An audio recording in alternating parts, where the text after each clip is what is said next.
والصلاة والسلام على أشرف الأنبياء والمرسلين أما بعد فأعوذ بالله من الشيطان الرجيم بسم الله الرحمن الرحيم اللهم صل على سيدنا ومولانا محمد النبي الأمي وعلى آله وصحبه وبارك وسلم۔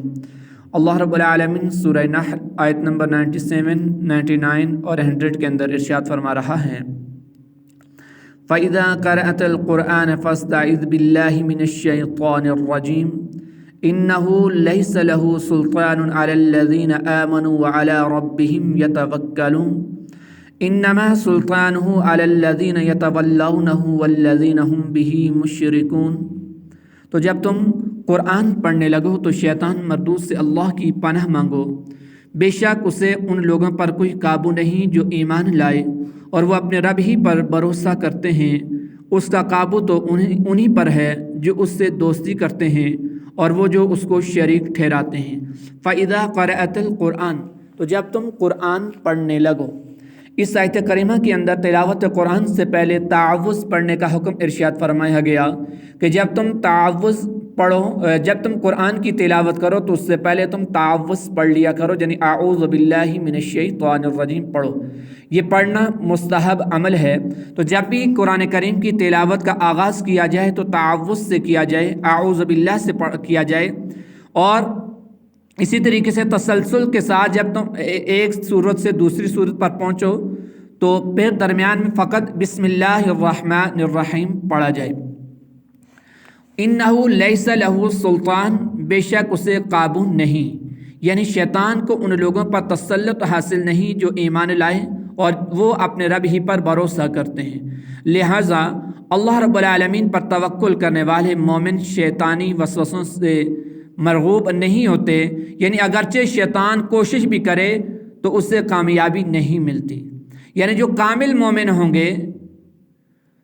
تو وہ شیطان کے ورغلانے میں نہیں آئیں گے، بلکہ شیطان ہر طرح کی کوشش کرے گا، جتن کرے گا، تو وہ شیطان کو اپنے اوپر غلبہ نہیں دیں گے، بلکہ وہ اللہ کی مدد اور تائید ان کے ساتھ ہوگی، وہ اللہ کی پناہ کے اندر ہوں گے۔ انما سلطانہ، اس کا قابو تو انہی پر ہے، یعنی شیطان کو ان لوگوں پر تسلط حاصل ہے جو اسے اپنا دوست بناتے ہیں، جو اسے اپنا رفیق بناتے ہیں اور اس کے وسوسوں کی پیروی کرتے ہیں۔ جو لوگ شیطان کے وسوسوں کی پیروی نہیں کرتے، اس کو اپنا دوست اور رفیق نہیں بناتے، تو شیطان کا ان پر حربہ نہیں چلتا، اور وہ شیطان کے وسوسوں کی وجہ سے مختلف چیزوں کو، جو شیطان کو اپنا رفیق بناتے ہیں تو شیطان کی وسوسوں کی وجہ سے مختلف چیزوں کو اللہ کا شریک بنا لیتے ہیں۔ اس سے معلوم ہوا کہ شیطان کوئی زور زبردستی نہیں کرتا، بلکہ جو خود ہی اس کی طرف مائل ہوتا ہے اور اسے دوست بناتا ہے وہی اس کا اثر قبول کرتا ہے۔ اور اللہ نے واضح طور پر قرآن میں بیان فرما دیا ان الشیطان للانسان عدو مبین، بے شک شیطان انسان کا کھلا دشمن ہے۔ اب جس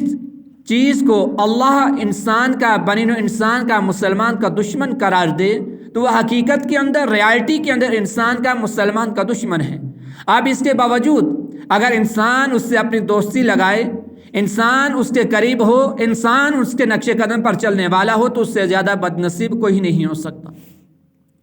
وَإِذَا بَدَّلْنَا آيَةً مَكَانَ آيَةٍ وَاللَّهُ أَعْلَمُ بِمَا يُنَزِّلُ قَالُوا إِنَّمَا أَنْتَ مُفْتَرٍ بل اکثرهم لا يعلمون۔ اور جب ہم ایک آیت کی جگہ دوسری آیت بدل دیں اور اللہ خوب جانتا ہے جو وہ اتارتا ہے، تو کافر کہتے ہیں تم خود گڑھ لیتے ہو، بلکہ ان میں اکثر جانتے نہیں۔ وَإِذَا بَدَّلْنَا آيَةً مَكَانَ آيَةٍ، اور جب ہم ایک آیت کی جگہ دوسری آیت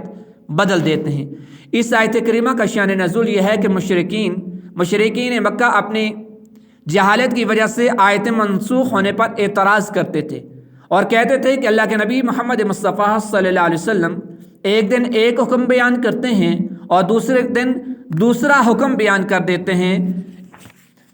تو وہ اپنے دل سے باتیں بناتے ہیں۔ اس پر یہ آیت کریمہ نازل ہوئی، اور آیت کا خلاصہ یہ ہے کہ جب ہم ایک آیت کی جگہ دوسری آیت بدل دیتے ہیں اور اپنی حکمت سے ایک آیت کو منسوخ کر دیتے ہیں اور اس کی جگہ ناسخ لے آتے ہیں، یعنی پہلے کچھ حکم تھا، پھر اس کی جگہ ایک اور آیت لے کر آئے گئے کہ پہلے والے حکم کو اس آیت نے منسوخ کر دیا اور یہ ناسخ ہے، تو اللہ ناسخ لے کر آتا ہے تو اس میں کوئی نہ کوئی حکمت ہوتی ہے، اور اللہ خوب جانتا ہے جو وہ اتارتا ہے کہ اس میں کیا حکمت ہے اور اس کے بندوں کے لیے اس میں کیا مصلحت ہے۔ لیکن کافر نبی کریم صلی اللہ علیہ وسلم سے کہتے ہیں تم خود گڑھ لیتے ہو، حالانکہ حقیقت یہ نہیں، بلکہ مسئلہ یہ ہے کہ کافروں کی اکثریت جاہل ہے اور وہ نسخ اور تبدیلی کی حکمت اور فوائد سے خبردار نہیں۔ قل نزلہ روح القدس من ربک بالحق لیثبت الذین آمنوا وہدی وبشریٰ للمسلمین، تم فرماؤ اسے مقدس روح نے آپ کے رب کی طرف سے حق کے ساتھ نازل کیا ہے تاکہ وہ ایمان والوں کو ثابت قدم کر دے، اور یہ مسلمانوں کے لیے ہدایت اور خوشخبری ہے۔ قل تم فرماؤ،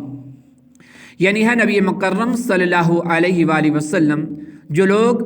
قرآن کے بارے میں آپ پر بہتان لگا رہے ہیں، آپ ان سے فرما دیں کہ اسے میرے رب کے پاس سے جبرائیل امین حق کے ساتھ لے کر آئے ہیں، اور اس قرآن کے ناسخ اور منسوخ کو میرے رب نے حضرت جبرائیل علیہ السلام کے ذریعے مجھ پر نازل فرمایا ہے تاکہ وہ ایمان والوں کو ثابت قدم کر دے، اور ناسخ اور منسوخ کی تصدیق کی وجہ سے ان کے ایمانوں کو اللہ اور مضبوط کر دے۔ اور یہ قرآن مسلمانوں کے لیے ہدایت اور خوشخبری کے لیے ہے کہ جو لوگ ہدی للناس ہدی للمتقین، اس قرآن کے ذریعے اللہ بہت ساروں کو ہدایت عطا فرماتا ہے، بلکہ یہ قرآن ہدی للناس تمام بنی نوع انسان کے لیے ہدایت ہے، اور خاص کر ہدی للمتقین، متقین لوگوں کے لیے ہدایت ہے کہ جب مسلمانوں کے سامنے، متقین کے سامنے ناسخ اور منسوخ کا حکم آ جاتا ہے تو پھر بغیر کسی دلیل و حجت کے وہ ناسخ کو اپنا لیتے ہیں اور منسوخ کے حکم کو چھوڑ دیتے ہیں، اور وہ اللہ کا حکم سمجھتے ہیں۔ وَلَقَدْ نَعْلَمُ أَنَّهُمْ يَقُولُونَ إِنَّمَا يُعَلِّمُهُ بَشَرٌ لِسَانُ الَّذِي يُلْحِدُونَ إِلَيْهِ أَعْجَمِيٌّ وَهَذَا لِسَانٌ عَرَبِيٌّ مُبِينٌ، اور بے شک ہم جانتے ہیں کہ وہ کافر کہتے ہیں اس نبی کو ایک آدمی سکھاتا ہے جس آدمی کی طرف یہ منسوب کرتے ہیں اس کی زبان عجمی ہے اور یہ قرآن روشن عربی زبان میں ہے۔ وَلَقَدْ نَعْلَمُ، اور بے شک ہم جانتے ہیں۔ جب قرآن کریم کی حلاوت اور اس کے علوم کی نورانیت دلوں کو تسخیر کرنے لگی، اور کفار اور مشرکین نے دیکھا کہ دنیا اس کی گرویدہ ہوتی چلی جا رہی ہے اور کوئی تدبیر اسلام کی مخالفت میں کامیاب نہیں ہوتی، تو انہوں نے طرح طرح کے بہتان لگانے شروع کر دیے۔ کبھی قرآن پاک کو سحر کہا، جادو کہا، کبھی پہلے لوگوں کے قصے اور کہانیاں کہا، حتیٰ کہ یہ کہنے لگے کہ یہ اللہ کے نبی صلی اللہ علیہ وسلم کو ایک غلام سکھا رہا ہے جو عجمی ہے، تو یہ اللہ کے نبی پھر بیان کرتے ہیں۔ حالانکہ قرآن کے بڑے بڑے چیلنج ان کفار اور مشرکین کے سامنے موجود تھے۔ قرآن نے کہا کہ جو عرب کے بڑے بڑے فصلاء تھے،